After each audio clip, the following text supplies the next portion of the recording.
Black Entertainer TV.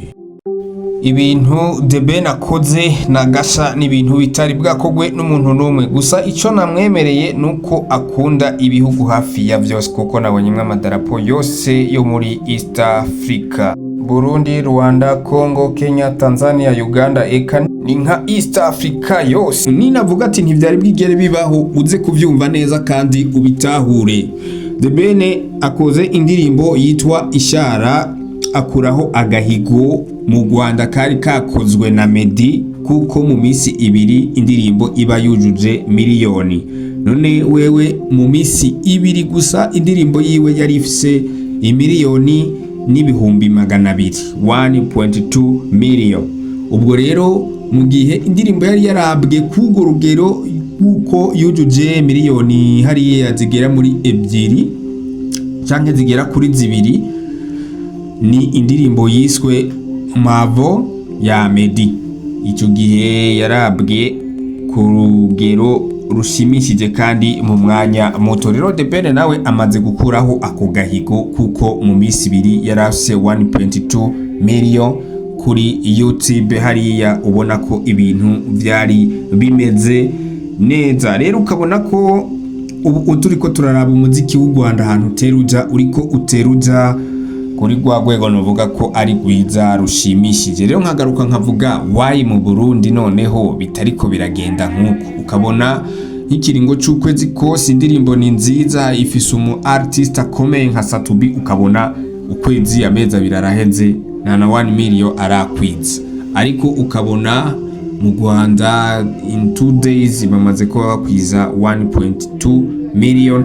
Hariya ku rubuga rwa YouTube ucubona ko ari ibintu vyiza, ari ibintu vy'amavuta. Je tugiye kubana mu kino kiganiro Litacide wina nk'ibisanzwe. Channel ni Black Entertainer TV.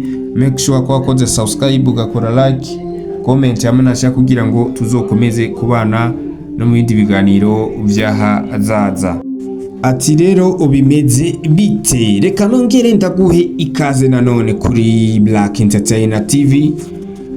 Wewe ugiye kubana natwe uno musi tuje mu kiganiro neza na neza nza kukubwira ko The Ben yakuyeho agahigo kari kakozwe na Meddy. Ego wenda Meddy amaze gukora ibintu byinshi bigiye bitandukanye muri no music, kandi ubona ko amaze gukora indirimbo zimaze kurabwa n'abantu benshi, kuko afise indirimbo hari imaze kurabwa n'abantu barenga miliyoni 138, kandi ayikoze wenyene ku giti ciwe, ikabiri no kuri channel ye ya YouTube. Urumva ko ngaho The Ben agifise byinshi byo gukora, ndetse abanyarwanda muri rusangi benshi bafise urugendo runini rwo gukora kugira ngo bashikire ubwo rugero Meddy amaze gushikako, kuko amaze kubagera kure cyane. Ni nawe muhanzi wa mbere mu Rwanda afise indirimbo yarabwe n'abantu benshi, ndetse si no mu Rwanda gusa, uwo muharura muri 5 bazo bwa mbere muri East Africa bamaze gukora indirimbo yarabwe n'abantu benshi. Rero ico ako gahigo mvuga The Ben yakuyeho nuko yakoze indirimbo irabwe n'abantu benshi mu mwanya muto. In 2 days you have 1.2 million kuri YouTube. Hariya ubona ko vyari ibintu bimeze neza, vyari ibintu bisa neza. Ubona ko video yiwe, audio yiwe sample gusa nyene ikoze fresh, ariko abantu bamwe nagiye mbona bavuga ko yoba yashishuye ku muririmbyi bita Tekno hariya ku ndirimbo bise Duro.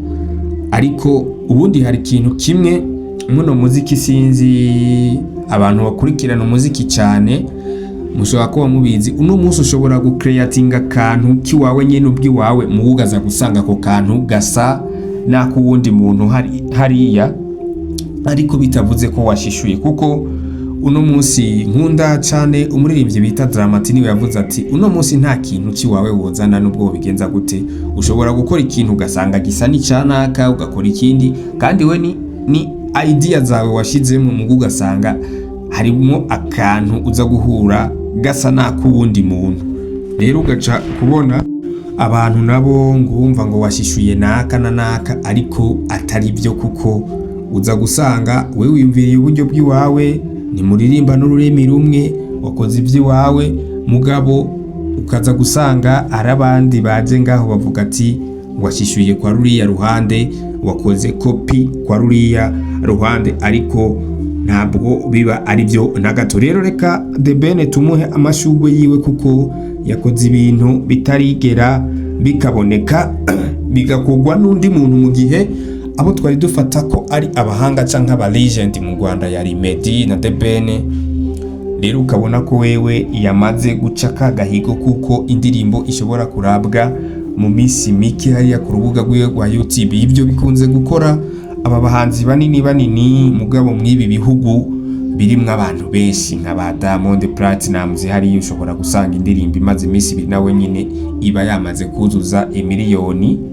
Rero ukabona ko na The Ben wewe yashizemo agahigo mu minsi ibiri yarishe 1.2 million. Rero ukabona ko ari ibintu byiza mu gihe rero no kugira ko mu gihe igihugu cy'u Rwanda ari gito cyane naho twafata u Rwanda n'u Burundi tukabiteranya ko twese tuvuga ururimi rumwe, ugasanga nitwo kwigera tungana na gato n'ibi bindi bihugu. Kuko nka Tanzania bari mu miliyoni hafi 70 hafi 80, kuko uravye Tanzania n'igihugu kinini.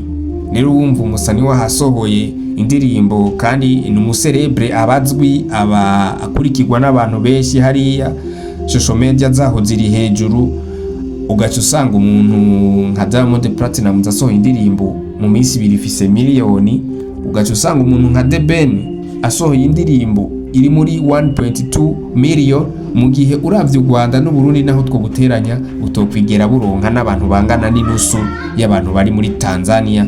Wibuke ko Tanzania tuzize ko abari ngaha muri Kenya bari over 50 something million, ukajuja Uganda uza gusanga ari over 60 million. Rero ugaza kuraba ibyo bintu byose ukibiteranya, mu Bugande barenga abantu miliyoni 60, ugiye muri Kenya baba 60 miliyoni z'abantu, ugiye Tanzania hoho barenga imiliyoni 70 hafi 80 z'abantu baba mw'ico gihugu. Mu gihe uteranije abantu baba mu Burundi no mu Rwanda utotwigera utora ni miliyoni 32 mw'abantu. Murumva ko aha hantu haba hakozwe ibintu bikomeye cyane, baba bakoze amateka. Rero ikintu nkunda nuko uri kuraraba umuziki w'u Rwanda, abanyarwanda ubwabo bariko barawupushinga, uri kuragera kure, uri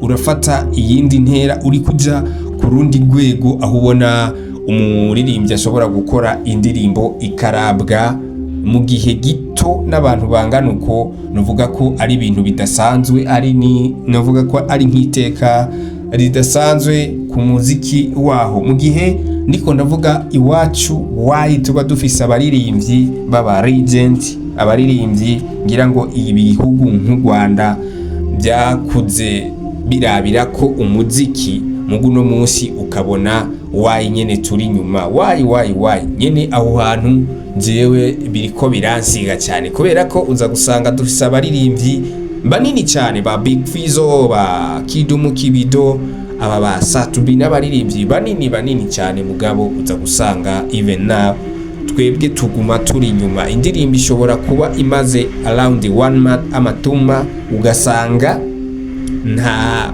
1M dufise. Why abafana b'abarundi mwebwe reka kugira inzigo, reka kuza kundi iby'iwanyu, kuko ni nabyo bizodushikana aho dushaka, ni nabyo bizotuma igihugu canke industry musicale yo mu Burundi ija ku rwego ubwo hejuru. So rero nariko ndavuga ko The Ben yamaze guca kano gahigo kuko Meddy we yari yagaciye kera, ariko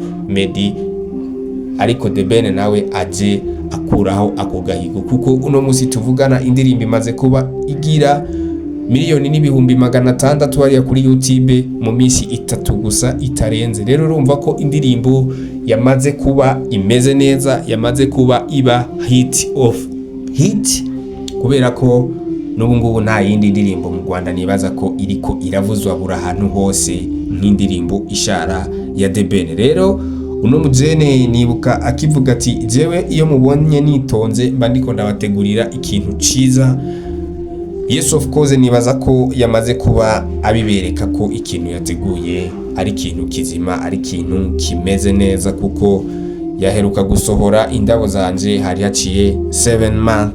Rero urabona ko uno musi yamaze kudutsa mu wundi muzigo in 3 days imaze kurebwa n'abantu 1.6 million. Rero ukabona ko ari ibintu bimeze neza, ukabona ko ari ibintu byiza, ukabona ko ari ibintu bibereye kuba umuziki uriko urazamuka kwa runo rugero, mu gihe twese twavuga ko ari ibintu vy'amateka menshi akomeye cyane hariya mu gihugu cy'u Rwanda.